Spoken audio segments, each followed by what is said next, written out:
Halo pemirsa, apa kabar? Dunia kita kembali menemani Anda bersama kami berdua dari Washington DC. Tepatnya kami berada di halaman Museum Indian American. Betul. Bersama saya Rifan Dwi Astono. Dan saya Aryatna Bidianto. Dan kali ini kami ingin mengajak Anda, kenapa kita berada di depan Museum Suku Asli Amerika ini, adalah karena setiap hari Senin kedua di bulan Oktober, Betul. itu biasanya warga Amerika kan merayakan yang namanya Columbus Day, atau merayakan kedatangan Christopher Columbus ke benua Amerika yang katanya menemukan Amerika itu. Betul. Tapi sejak tahun 1992 banyak pemerintah lokal dan negara bagian yang menggantinya dengan National Indigenous Peoples Day, Betul sekali. atau Hari Nasional untuk merayakan tradisi suku asli Amerika. Nah, kali ini makanya di episode kali ini kita pengen mengajak Anda untuk mengenal lebih dalam, lebih jauh lagi suku asli Amerika Serikat melalui dua cerita yang kita punya nih. Betul. Yang pertama kita bakal berkenalan dengan seorang seniman yang keturunan asli suku Amerika di sini, yang mencoba untuk menceritakan kembali sejarah suku asli Amerika melalui karya seninya yang sekarang dibuat lagi, diciptakan ulang dalam program 3 dimensi augmented reality atau realitas tertambah. Dan juga kita akan mengajak pemirsa untuk melihat sebuah kontes kecantikan dan olimpiade yang berlangsung di negara bagian Alaska, tapi ini khusus untuk suku asli Amerika, yang rupanya penyelenggaraannya dan maksudnya itu berbeda dengan kontes kecantikan biasa maupun olimpiade biasa. Akibat pandemi, Geneva Wright menjadi pemegang gelar Miss World Eskimo Indian Olympics atau Miss Weyo yang terlama.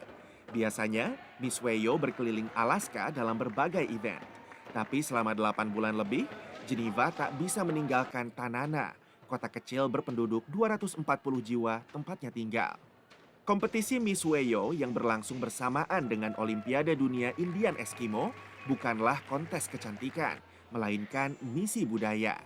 Porsi unjuk bakat memusatkan pada keterampilan lokal seperti membuat benang dari otot rusa, melatih anjing penarik kereta luncur, atau tarian tradisional Eskimo. So Miss Weo is basically a role model. She represents understanding and acknowledgement about all our different cultures here in Alaska. For just Athabascans, there's 11 different Athabascan groups all over Alaska, and I'm from one of them, a Koyukon Athabascan. Tahun ini, ia menyerahkan mahkota ke Autumn Madison, calon mahasiswa keperawatan dari kota Kotzebue, yang juga memegang gelar Miss Arctic Circle. I will try to push to be an advocate for Indigenous people, educate myself as much as possible. I would try to push for an Inupiaq language knowledge class in our school, because we're taught Inupiaq language in elementary school, which is so early on, and as you grow older, you kind of become forgetful of what you've learned. Berbeda dari Olimpiade biasa, Weyo menitik beratkan pada pelestarian budaya. Kompetisi berbagai cabang olahraga tradisional merupakan salah satu bentuk afirmasi identitas mereka sebagai suku asli. Me, I take it very seriously and I take it deep down to heart, just because what's currently going on right now with the remains that have been found in the lower 48 with the residential schools. That's very sensitive to me. Amber Vaska, pemenang nomor 2-foot high kick, berlatih di rumah sambil tetap bekerja di kantor pemerintahan suku asli. I haven't learned to sew, or I don't know the traditional songs or dances, but I do know like the history of the games and how to compete in them, and that's something I plan to pass on to the next generation. Dari Fairbanks, Alaska, VOA.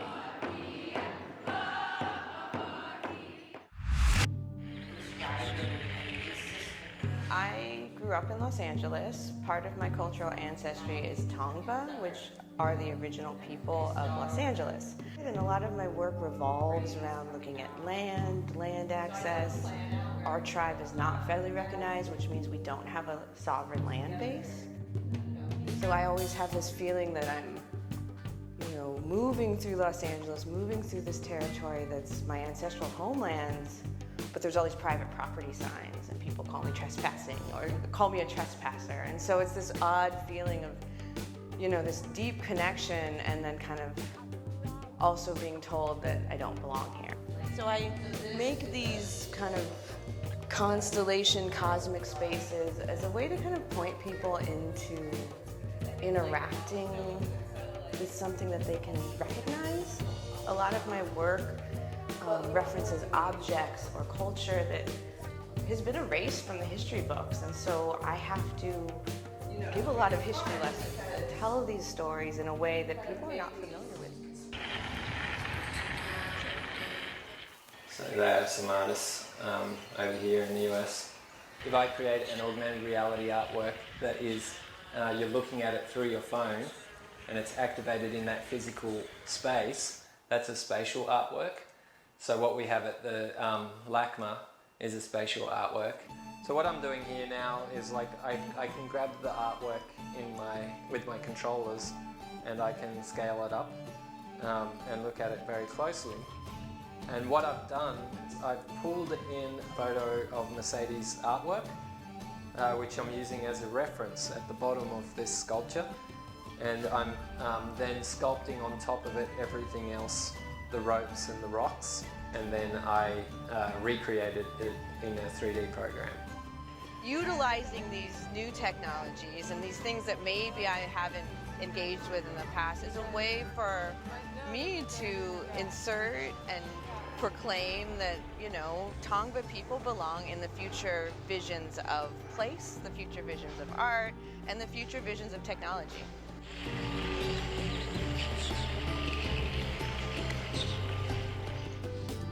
Kalau yang satu ini kita masih punya cerita-cerita menarik lainnya. Oleh sebab itu jangan kemana-mana, tetaplah di Dunia Kita.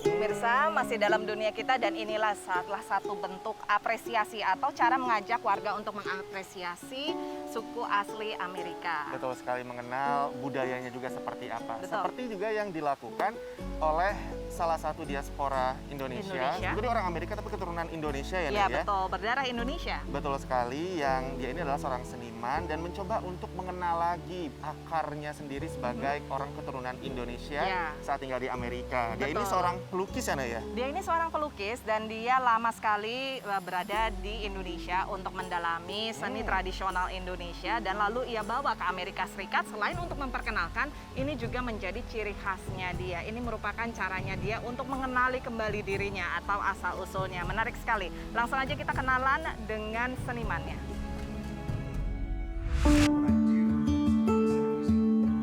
Berbagai ide dituangkan Adam DeBoer, seniman lukis yang kini bermukim di Los Angeles, California, menggunakan teknik batik yang membuat karyanya unik. Batik is just one of the things. I mean, I learned how to ukir kulit, memahat kayu.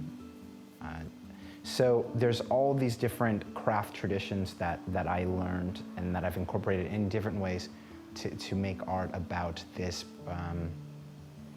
about these questions. Batik bukan hanya sekedar teknik seni yang ia pelajari, tapi juga jalan baginya untuk mengenal sejarah keluarganya yang berasal dari Indonesia. My father was born in central Java. His father worked in sugarcane production, and after independence, they moved to the Netherlands and then to the Caribbean and then eventually here. Adam yang lahir dan besar di Amerika sebelumnya tidak begitu mengenal Indonesia.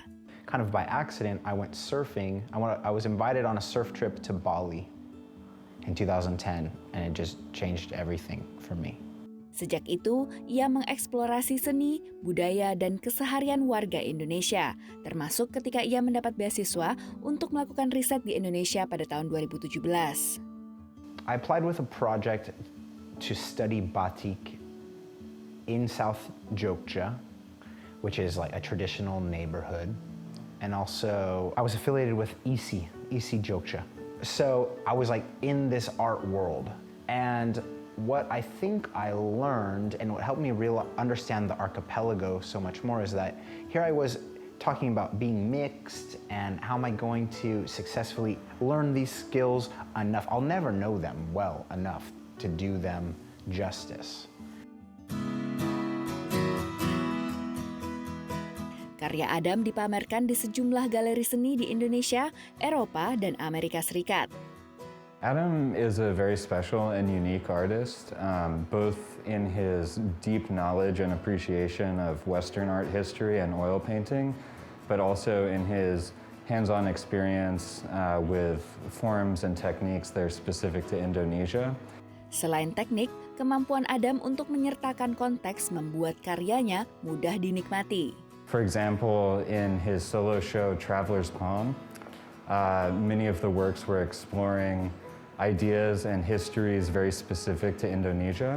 So viewers who were familiar with that subject matter had much more of an entry point or a resonance with it. Whereas in more recent works, he's depicting the landscape of downtown Los Angeles and the various socio-political aspects of that place. So local viewers have had more of a resonance with that work. Meski tinggal puluhan ribu kilometer dari Indonesia dan harus mempelajari sendiri riwayat budaya, Adam bangga dengan darah Indonesianya. This guy named Amir something, and he just asked me point blank, like, so do you think you're Indonesian? And I said, I would have been embarrassed by that question a long time ago. And I said, damn right I feel Indonesian. Why wouldn't I? I mean, my dad was born there. I have lived there. My whole life, like, I'm thinking about that place all the time and how I relate to that history. I mean, that blood and that landscape, all of that is in my DNA. Dari Los Angeles, California, Rere Wahyudi dan Virginia Gunawan, VOA. Kalau tadi Adam mengenali jati dirinya lewat karya seni, mungkin yang lain bisa dengan belajar kulinernya, masakannya, atau yang lain-lain. Banyaklah caranya ya. Ya, betul. Nah, sekarang kita istirahat lagi ya, Rifan ya. Betul, nanti kita akan kembali lagi dengan cerita-cerita menarik lainnya. Tetaplah di Dunia Kita.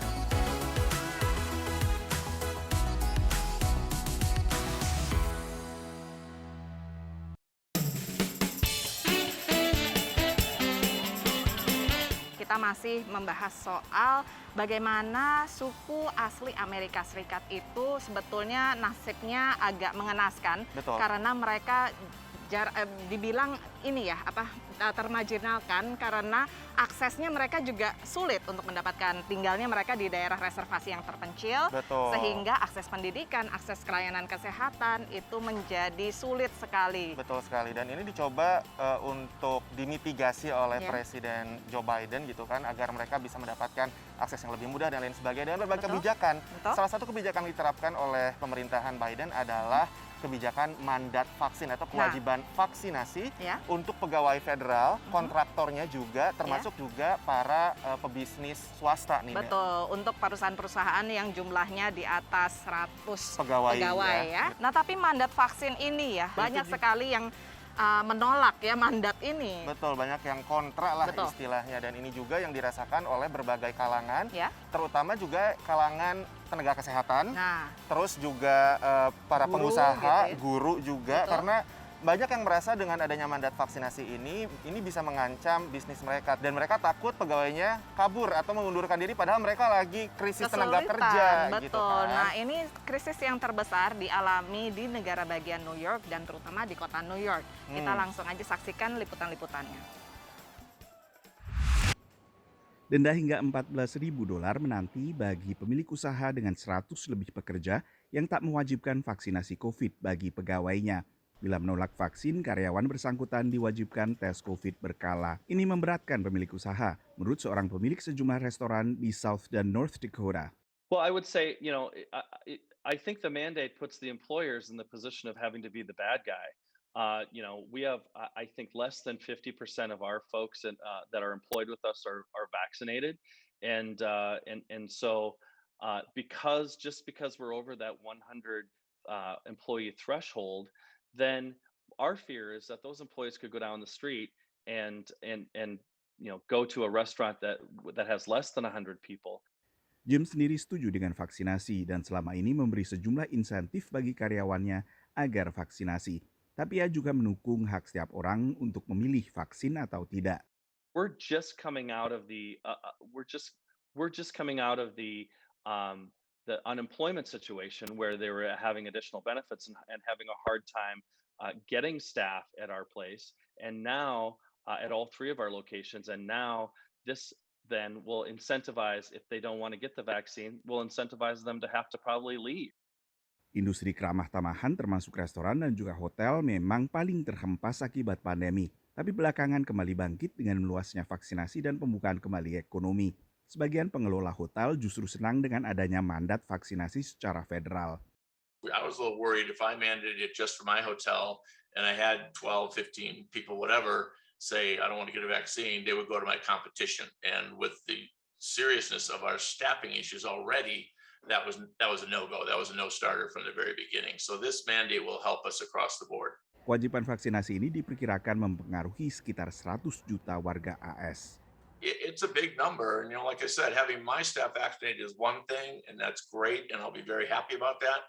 But also knowing that a lot of people walking through our doors are working for bigger employers, hopefully, and are also vaccinated. It's just that herd immunity thing comes back again. Without a mandate like this, we were never going to get to that herd immunity. Kewajiban vaksinasi bagi pekerja sektor swasta ini menyusul kewajiban serupa bagi pegawai federal mendapat respons positif dari ahli medis. Demikian laporan tim VOA. Awal September, Presiden Joe Biden mengeluarkan Kepres yang mewajibkan pegawai negeri dan sejumlah kontraktor lembaga federal Amerika Serikat divaksinasi COVID-19 sebelum akhir November. Sejumlah pemerintah daerah seperti kota New York juga mewajibkan vaksin untuk nakes yang bekerja di rumah sakit dan panti perawatan, juga para pegawai sekolah. Mayoritas perawat dan dokter di kota New York telah divaksinasi penuh. Mereka yang tidak divaksinasi bisa mendapatkan kelonggaran sementara atas alasan agama. Namun kepastiannya akan diputuskan pengadilan pertengahan Oktober. Most of my religious exemption was based on the fact that, like I said, I was a COVID provider for the last year and a half. I didn't come down with it. I believe that God protected me the whole time that I was in the hospital. Selain keagamaan, ada berbagai alasan lainnya, seperti kekhawatiran akan bahan vaksin, desas-desus efek samping yang fatal, dan sejumlah teori konspirasi. Misinformation that I hear is that there's a chip in the vaccine, that it takes over your DNA, that it gets into your genome, which is impossible scientifically. That is impossible. Jika tidak divaksinasi, nakes di rumah sakit dan panti perawatan bisa kehilangan pekerjaan. Gubernur New York menyatakan siaga mencari pengganti kekosongan. I will be signing an executive order to give me the emergency powers necessary to address the shortages where they occur. That's going to allow me to deploy the National Guard who are medically trained, deploy people who've been retired who may have had a license lapse, bring in people from elsewhere. Di saat sama, pengadilan banding federal memutuskan Pemda Kota New York berhak memandatkan vaksin ke pegawai negeri sekolah. Menurut Wali Kota Bill de Blasio, 95% dari sekitar 148.000 pegawai sekolah negeri telah menerima setidaknya 1 dosis sejak mandat diberlakukan 23 Agustus. Seperti halnya nakes, staf sekolah bisa dikenakan cuti tanpa bayaran jika tidak memenuhi mandat. Tidak seperti mandat kepada pegawai federal, mandat terhadap sistem sekolah negeri terbesar di Amerika ini tidak menawarkan opsi tes berkala jika tidak vaksinasi, walau memberi dispensasi atas dasar agama atau kondisi medis. Sejauh ini 12 negara bagian telah melarang adanya mandat vaksin, di antaranya Florida, Texas, dan Arizona. Dari Washington DC, VOA. Kita sekarang undur diri dulu pemirsa. Jangan lupa kalau misalnya Anda mau melihat lagi dunia kita atau program VOA yang lainnya, langsung aja kunjungi situs kami www.voaindonesia.com atau di channel YouTube kami VOA Indonesia. Betul, dan kalau misalnya Anda ingin menjadi sahabat dunia kita, silakan langsung subscribe atau juga follow media sosial VOA Indonesia di Facebook, Twitter, dan Instagram. Kalau gitu, dari Museum Suku Asli Amerika di Washington DC, saya Rifan Wiastono undur diri. Dan Ariadna Budianto, sampai ketemu lagi minggu depan. Stay safe and stay healthy. Dadah!